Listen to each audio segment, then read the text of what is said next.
শুভ দুপুর বন্ধুরা। তো দেখো আজকের আমার রান্নার তোমাদের সাথে নিয়ে আসলাম। দেখো তেল আর কালো জিরা ফোড়ন দিয়ে সব রকম সবজি কেটে নিয়েছি। আলু, বেগুন, পটল, মূলো, কাঁকড়ো সব সরু সরু করে লম্বা লম্বা করে কেটে নেওয়ার পরে তারপরে দেখো সবজিগুলো দিয়ে দিলাম তেলের মধ্যে। তারপরে দেখো নুন হলুদ দিয়ে ভালো করে একটু কষিয়ে নেবো। তো আজকে এই সবজিটা আমি একটু চিংড়ি মাছ দিয়ে করবো। সব রকম সবজি চিংড়ি মাছ দিয়ে তরকারি, একটুখানি অল্প একটু পেঁয়াজ দিয়ে দিলাম। পেঁয়াজ দিয়ে দেওয়ার পরে তারপরে দেখো এই সবজিটা একটু নাড়াচাড়া করে নেবো।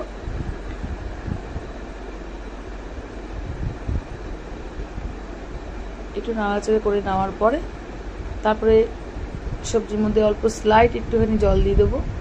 জলটা দেবো এই কারণে, একটুখানি মশলাটা দেবো, কারণ মশলাটা এমনি শুধু তেলের উপর দিলে পুড়ে যায়, তার জন্য অল্প স্লাইড একটু জল দিয়ে নিলাম। জল দেওয়ার পর একটু হলুদ, একটু ধনের গুঁড়ো, একটু লঙ্কার গুঁড়ো, এগুলো দিয়ে এই সবজিটা ভালো করে কষিয়ে নেব। তারপরে দেখো চিংড়ি মাছগুলো রেখে দিয়েছি আমি। এবার চিংড়ি মাছ না আমি ভেজে দিই না, চিংড়ি মাছটা আমি একটু কাঁচাই দিই।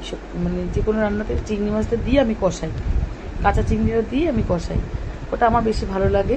তারপরে ধরো কাঁচা লঙ্কা কতগুলো চিড়ে নিয়েছি দিয়ে দিলাম, আর তার সাথে থাকে এই চিংড়ি মাছগুলো যেমন ভালো করে ধুয়ে পরিষ্কার করে নিয়েছি, আর একটু স্লাইড নুন মেখে রেখে দিয়েছিলাম। তো দেখো চিংড়ি মাছগুলো এর মধ্যে আমি সব দিয়ে দিলাম।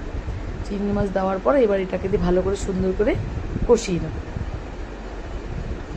আর এই সবজিটা চিংড়ি মাছ দিয়ে রান্না করে তোমরা খেয়ে দেখো, ভীষণ ভালো লাগে। ভাত দিয়ে, রুটি দিয়ে, সব দিয়ে ভালো লাগে, ভাত দিয়েও ভালো লাগে। ভালো করে দেখো সুন্দর করে একটু কষিয়ে নেবো। তারপর পরিমাণ মতো তোমরা তোমাদের মতো ঝাল দেবে। আমি কাঁচা লঙ্কাও দিয়েছি, আবার একটু লঙ্কার গুঁড়ো দিয়েছি কালারের জন্য। এবার একটু ঢাকা দিয়ে ভালো করে যখন সেদ্ধ টেদ্ধ হয়ে যাবে, ভালো করে মজে যাবে, তারপরে তোমরা তোমাদের মতো নুন মিষ্টি তো অবশ্যই দেবে। একটু নুন মিষ্টি দিয়ে তারপর তরকারিটা নামাবে। তো দেখো আমার তরকারিটা মোটামুটি হয়েই গেছে। আবার অনেকে এটা একটুখানি পাতলাও রাখে, আবার অনেকে গা মাখা রাখে, তো আমি একটু গা মাখাই আজকে রেখেছি। তো আজকে দুপুরে রান্না দেখো আমার এই 5 মিশালি চিংড়ি মাছ দিয়ে তরকারি করেছি। আর রান্না বান্না তো জানোই, সব প্রতিদিনই কম বেশি রান্না হয়, সবসময় বেশি রান্না হয় না।